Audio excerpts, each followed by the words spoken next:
Sure. All right. Yeah, I mean, honestly, it was really interesting to see you guys at the NFT event, but you guys are both into NFTs, like interest-wise, but you're not marketing yourselves as an NFT or like a Web3 company. Is that correct? Correct. That's correct. Yeah. Okay. More of a passion project right now, trying to infuse ourselves in the space, learn and understand so that we can, because we're entrepreneurs at heart, and that's what we do. We like to start businesses, we like to build businesses, and the way that this tech is going to kind of revolutionize a lot of things and a lot of industries, we want to make sure that we're on the forefront of things and that we're inside the space so that we understand what's going on. So most importantly, so we can apply it into our businesses. And two, we're investors as well. So seeing opportunities at the ground floor, being able to be a part of projects and people who can maybe respect some of our background and being able to build and start successful businesses. Yeah, that's my answer. German may have another answer. Yeah, no, the same thing. Like, we're curious. We want to learn. We want to know more. We know that we don't know everything, but at the same time, that we also know that this is a very nascent space where it's barely developing. There's not a lot of information out there, and like if we do end up becoming knowledgeable in this, we may already be ahead of the game. Because it is so new, right? Like someone that knows a lot about it, they have 2-3 years experience? Like how much is that more, right? I mean, it's like 2 or 3 years in the grand scheme of things. Like when, this technology is like 30 years old, like we're right there with them, right? So like becoming educated on this now and getting more and more educated on it is, I think, gonna help us in the future to stay ahead in the space and also become a thought leader if we chose to go that route. Yeah, 100%. And I totally agree. Likewise, I wanted to just get involved with the space through active learning. And myself, I was working on some other project beforehand, but that was just in data collection phase. So I had some time in my hands. And I'm like, you know what? I wanted to get into the NFTs. I wanted to start buying them, trying to flip them for med school, trying to raise up some profits, but honestly, I just never really found any piece of art that I really wanted to kind of commit to. And so I saw that as my time to sink my teeth deeper and just kind of start creating my own.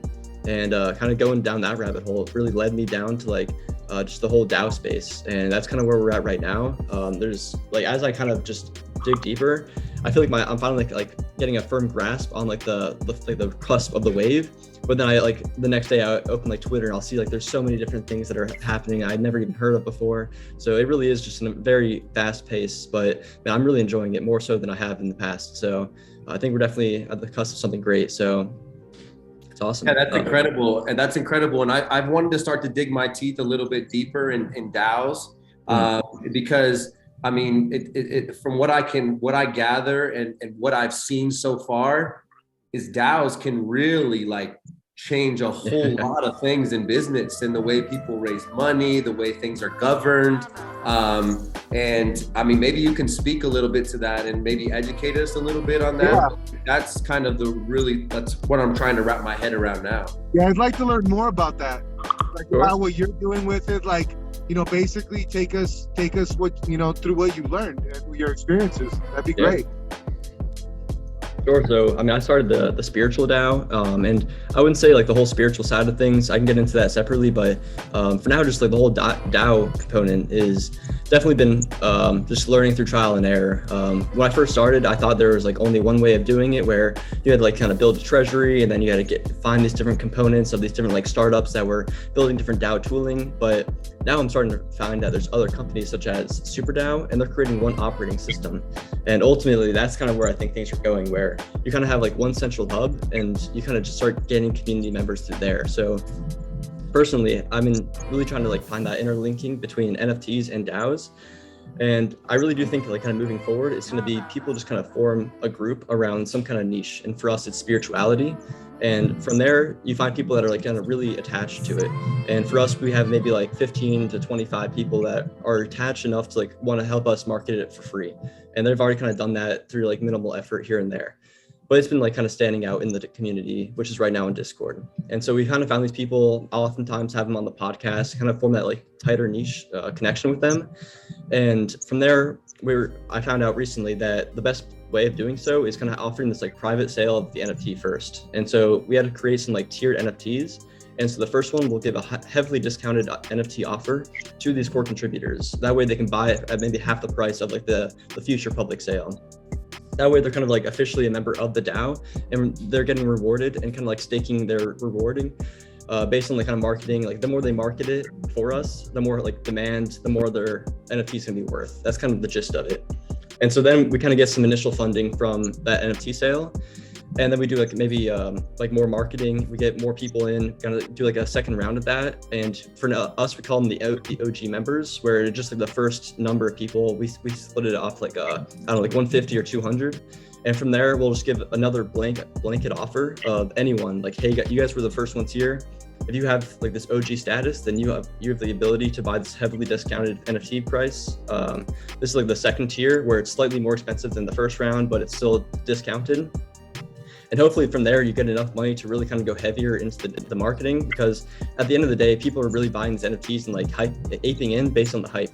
And in order to get the hype, you kind of need a marketing budget. That's something I've come to realize myself.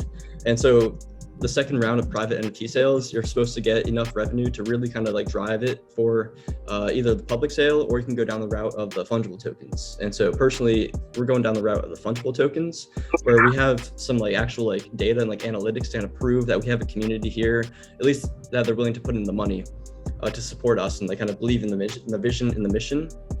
And then we'll go to the fungible token route. We'll try to like get some private like accredited investors to buy some of our fungible tokens. And that's kind of like the heavily investment side of things, where if we actually get like investment from there, then we'll put that pretty much all towards the marketing and maybe some of the project development to kind of like amp up the stakes of why people should join in the first place.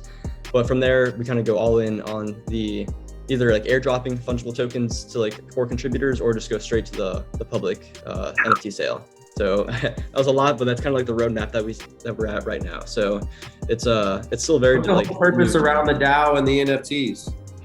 Oh, the whole purpose of the DAO, honestly, we just want to like, for us personally, we're trying to bring spirituality into the metaverse. And I just want to like, well, personally, I'll start that by saying that we were defining spirituality as just the quality of valuing the human spirit over material goods. So like we're trying to avoid the dystopian future that is like Ready Player One and movies like that, where people commit so heavily to like the hyper realistic nature of this VR, which in my opinion is coming sooner rather than later. And so we want to make sure that we're like kind of remaining connected to like our physical bodies and like the world around us. So we're totally not just like neglecting society as it is right now. And so since I'm just trying to build the infrastructure for that to take place, like kind of the spiritual ecosystem, if you will, I have like a few different ideas on how I want to like kind of build out that whole idea. But I pretty much just want to create a DAO where this is like an organization of like spiritual minded people that they can come join, they can like buy an NFT, put their money into like a collective treasury, and then they can propose and be like, hey, I think we should build this project for this reason. And if everyone's like, all right, sure, I'm down. What's your working group? And they're like, oh, I'll do it with like my 3 friends. Just give us this amount of money from the treasury. And if we kind of vote yes or no, then that's what we'll do. So that's why I see like the DAO is kind of the best like organized structure for that. And then the NFTs will just serve as a membership pass. Very cool. Yeah, very cool. Yeah. And so do you guys have like developers on the staff or like that are part of the group that are helping push all this development work? Yeah, so I would say about half of us are into like more the technical side. We have like one main developer, I would call him like the manager, where he is like kind of the experienced blockchain developer that we kind of knew through a connection. And he's been like the leading person for the backend development. And then he's kind of like leading the stride, while everyone else that's like the technical side is kind of like learning in his footsteps. Because ultimately we kind of want to build just the team of people that can develop anything that we really want to build. And right now we have one guy that is like really solid with doing that. And so far it's like really been all that we need. But we have more people that want to go down that path. I mean, I'm personally not one of them. I wouldn't consider myself to be like technically minded in that way, but props to the people that are. I know, German, you said you are. Jay Hone, I'm not sure about yourself. No, I'm not a developer. Okay. What's it called? My brother, he's a developer. He's actually working on a Helium network project right now. But yeah, I'm not a developer myself. I'm more of a marketer. Okay. And so is Jay. We do more like marketing and sales. That's what we specialize. Yeah. Man, props to you guys. I'm gonna be honest, I completely underestimated the skill that it is marketing before I joined all this like NFT projects. It really is intense. Like I really took it for granted, to be honest. How'd you guys both get into that?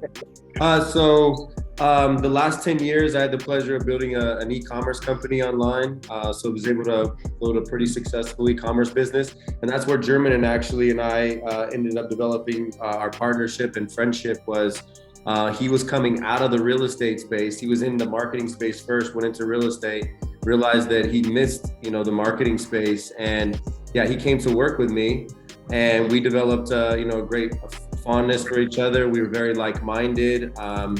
We had the same visions about life and values. We had complementary capabilities. So it just seemed like it was a great fit and a great partnership.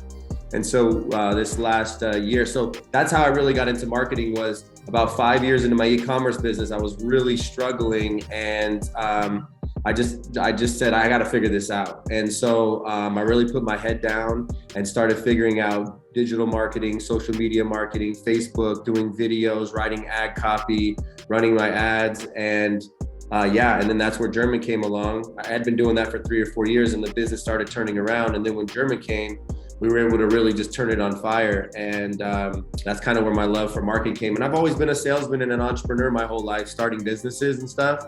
So that always came very, very natural to me. And the marketing stuff, it just like I said, it just came really natural to me.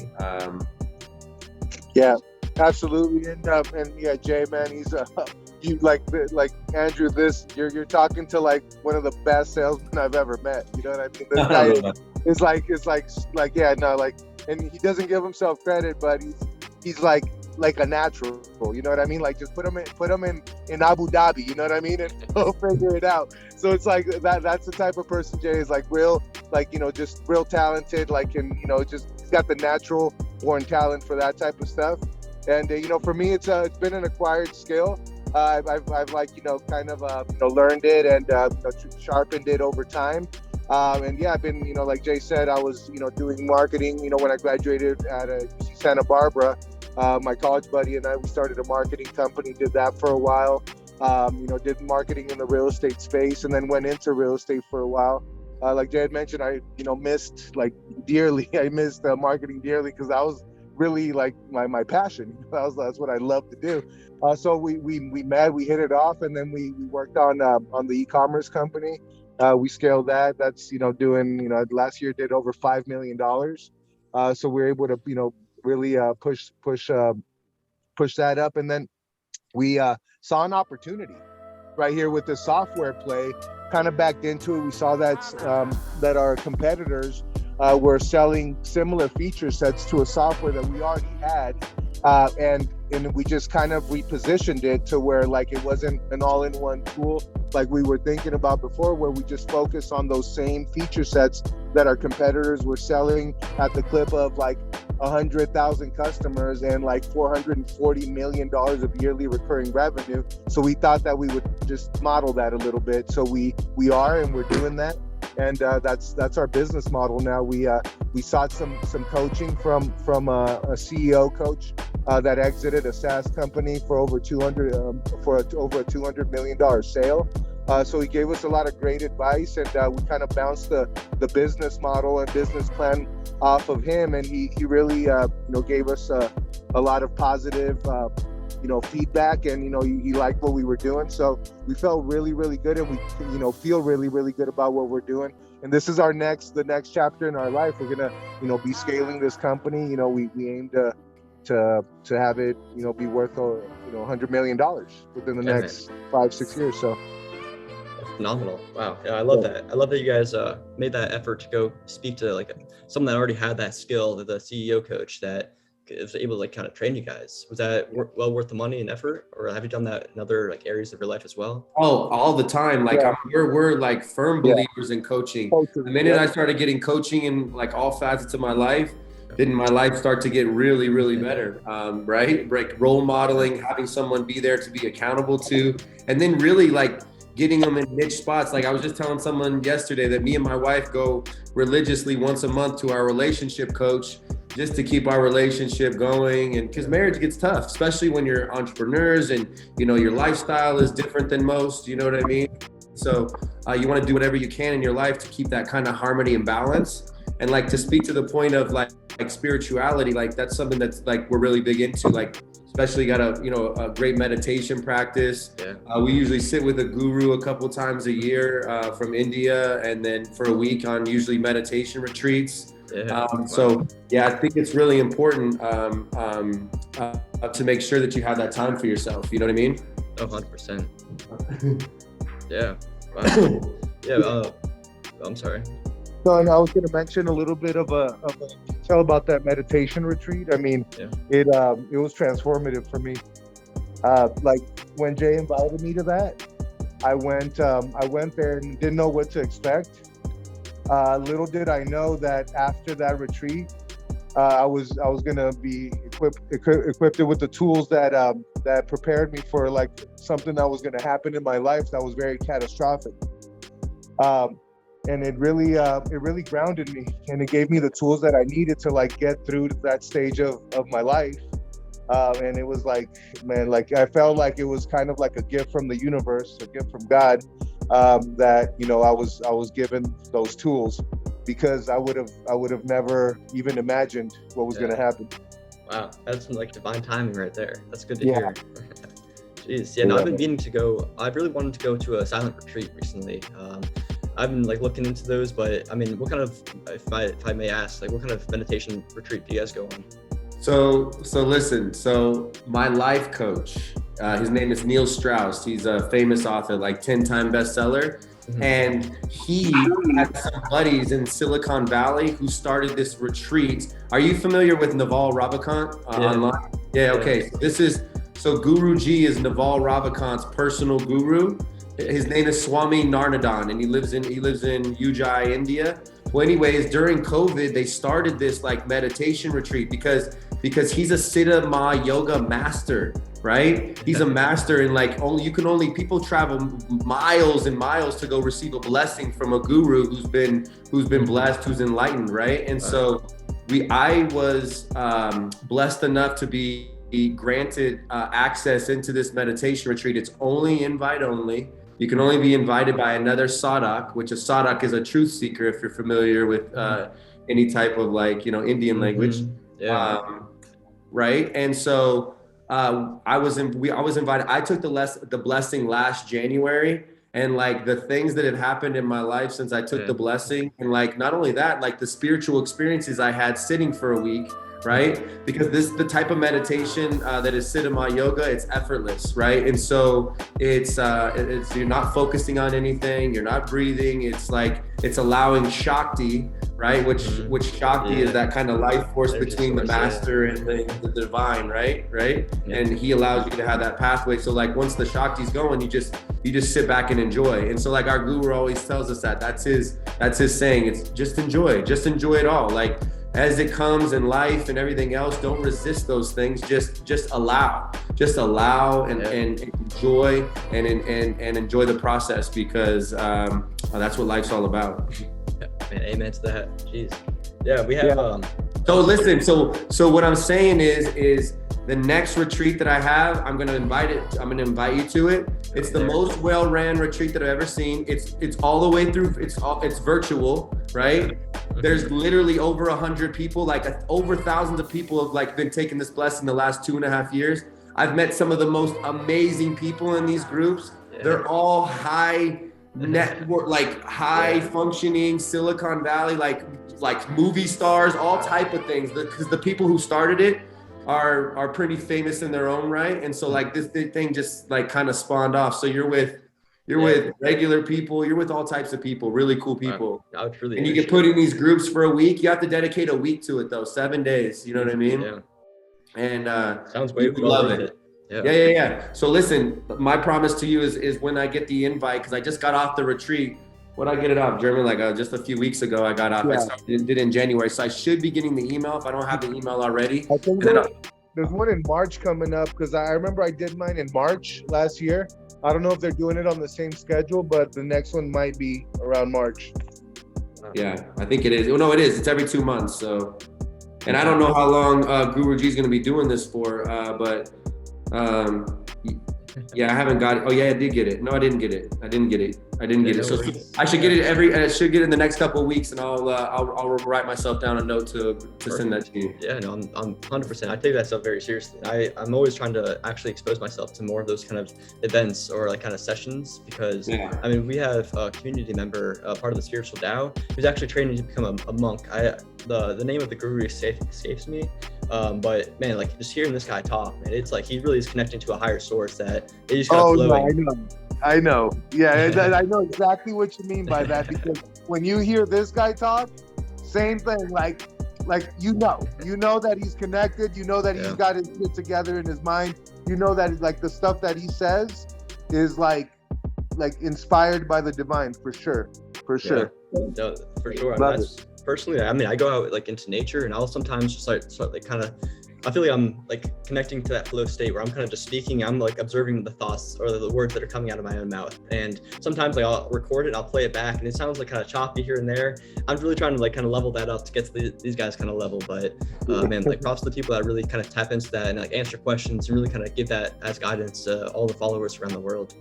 And the community is like, it's solid, man. Like the community they have, like I said, is like one of the most well-organized things that I've seen at such scale, right? Because you're usually dealing with over 150 new startups that come into the retreat, and then a lot of returning ones that come in and to support the group. And there's there are people from all over the world in there. It's so cool. And people are dealing with all their samskaras, right? Because during these deep meditations, when you get into a state like this, like your body starts to like purify itself, right? It starts to try to rid itself of these traumas, these samskaras is what they call them. And basically these traumas that we start to develop from the time that we're born, and it stretches us away from our original source of what we're really connected to, right? So like the more traumas and the more things that we endure and deal with in our life, like the farther we get away from who we're naturally meant to be. And and so like I love, like when you said spirituality, like, you know, German and I really dig with that. Yeah, I'm trying to honestly keep it as wide open as possible. I'm really not trying to like kind of confine spirituality to one kind of like sect or belief. And I mean, personally, I haven't experienced that kind of setting yourself, especially with now what you said is the next one's gonna be virtual. I mean, like, where do you kind of see that developing with this new technology that's coming out? Well, it's always been virtual, right? Because this thing was birthed into COVID. And what'd you say? What was your question? I mean, with like the metaverse coming out, I mean, I'm assuming that things are going to change with time. Like the Zoom settings are probably going to be more immersive. I mean, I'm just interested to see like what your take is on that kind of like spiritual setting could evolve with the metaverse. You know, that's really interesting. It's a great question too, because you're really curious how that experience can either alter that and maybe even bring you closer to something like that, or to where it's, you know, artificial, to where it makes it so unreal that you feel disconnected, you know, right? Yeah. What do you think? What like? Yeah, I mean, personally, I think there's immense like capability of the metaverse, and like just the technology kind of connecting people from all around the world, as opposed to like beforehand, maybe like years past, everything had to be like in person. So I think already it's kind of a step above that. But I mean, personally, right now I'm so focused on trying to build the platform for something like that to take like kind of flight. But I have to kind of like figure my head above the clouds and try to like imagine like what it actually is, the long-term goal that I'm trying to build. And I think it is kind of in line with that. And I mean, man, honestly, it's hard to even imagine like kind of like what the technology is gonna have to offer. I feel like I'm kind of trying to skip like a few steps down the line in imagining it, but I mean, as long as people kind of remain grounded in what actually like is the real life, then I think everything should hopefully be fine. But I mean, I've seen the Matrix or not. Right. Yeah. Wow. All right. Well, I mean, we hit 7.5 30 minutes, and unfortunately, we'll have to. This, but